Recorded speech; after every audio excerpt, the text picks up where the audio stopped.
darsimizda biz to'liq zamonda tushuntirilishi, ishlatilishi va qoidalarini ko'rib chiqamiz. Buni asosiy mohiyati va qo'llanishi bu birinchisi odatlar va tartib. Ya'ni muntazam ravishda yoki har kuni takrorlanadigan odatlar va tartiblar uchun ishlatamiz. Bunda kundalik qiladigan ishlar, misol uchun I drink tea every morning. Men har kuni ertalab choy ichaman. Ya'ni bu muntazam bo'lib odatga aylangan hisoblanadi. Endi biz umumiy haqiqat bor, bunda doimiy va o'zgarmas bo'lgan tabiat qonunlari hamda ilmiy faktlarni aytish uchun ishlatiladi. Bunda misol uchun the sun rises in the east. Quyosh sharqdan chiqadi.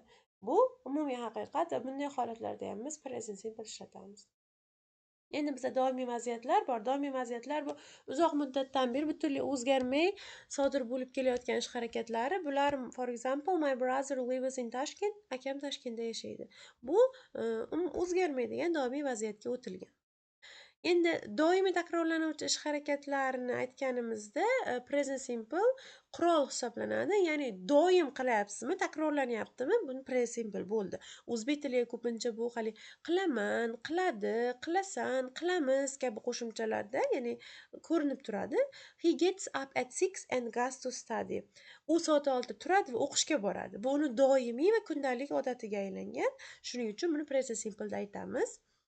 Endi bizda gap tuzilish holati qanday bo'ladi desa, gap tuzganimizda birinchi ega keladi, ya'ni subject keladi, keyin fe'l keladi.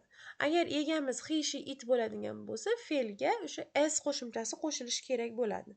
Darak shaklida she speaks English fluently. U ingliz tilida, inglizchada ravon gapiradi bo'ladi. Endi inkor gapda esa bizga bu zamonni yordamchi fe'li do does yordamga keladi, ya'ni egadan keyin do yoki does qo'yamiz, keyin not qo'yiladi va plus fe'lning birinchi shakli.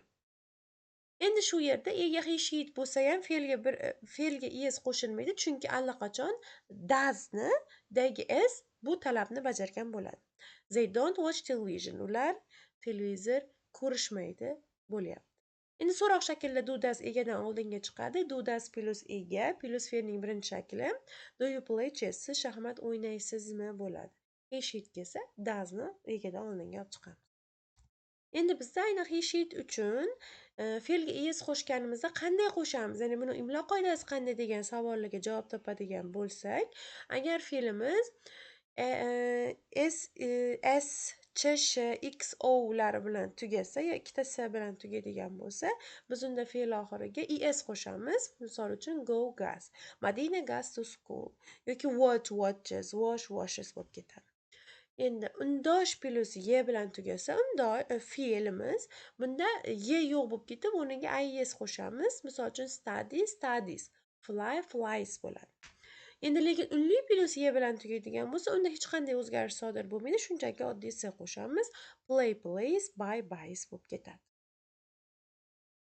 Endi esa signal so'zlarni ko'radigan bo'lsak, bizda ravishlar bor. Ya'ni birinchi qanchalik bajarishni ifodalovchi tez-tezlik ravishlari, ya'ni bunda always, usually, generally, often, sometimes, rarely, seldom and never. Bular odatda subject va verbning o'rtasida keladi, ya'ni asosiy fe'ldan oldin keladi. Endi muntazam vaqt iboralari bor, ya'ni bular every day, every week yoki on Mondays, weekends, once a week, in the morning or in the evening kabi so'zlarda aniq vaqt davrlarini ko'rsatib, bular odatda gap oxirida va ba'zi hollarda gap boshida ham kelishi mumkin. Endi bizda statik fe'llar bor, ya'ni harakatni emas, holatni ifodalovchi, his-tuyg'u ifodalovchi yoki sezgini ifodalovchi fe'llar bor. Bular ingliz tilida statik fe'llar deyiladi. O'zbek tilida holat fe'llari. Bular ayni paytda sodir bo'lib turgan bo'lsa ham, biz uni aynan shu zamonda, ya'ni present simpleda ishlatamiz. O'zi oldingi o'tgan mavzularimiz bo'yicha yapti, ya'ni men hozir nimanidir his qilyapman desak, ing ketish kerak, ya'ni subject plus to be plus verb ing.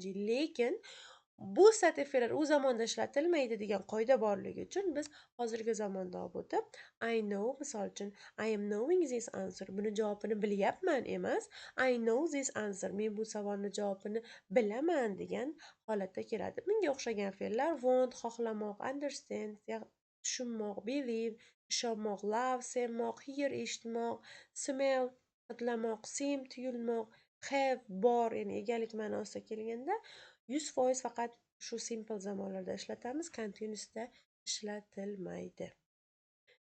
Thank you for your attention. E'tiborlaring uchun rahmat. Ko'proq ma'lumotlar olish uchun YouTube kanalimizga, Telegram kanalimizga va Instagram sahifamizga obuna bo'linglar. Savollar bo'lsa kommentariyada kutamiz. E'tiborlaring uchun rahmat.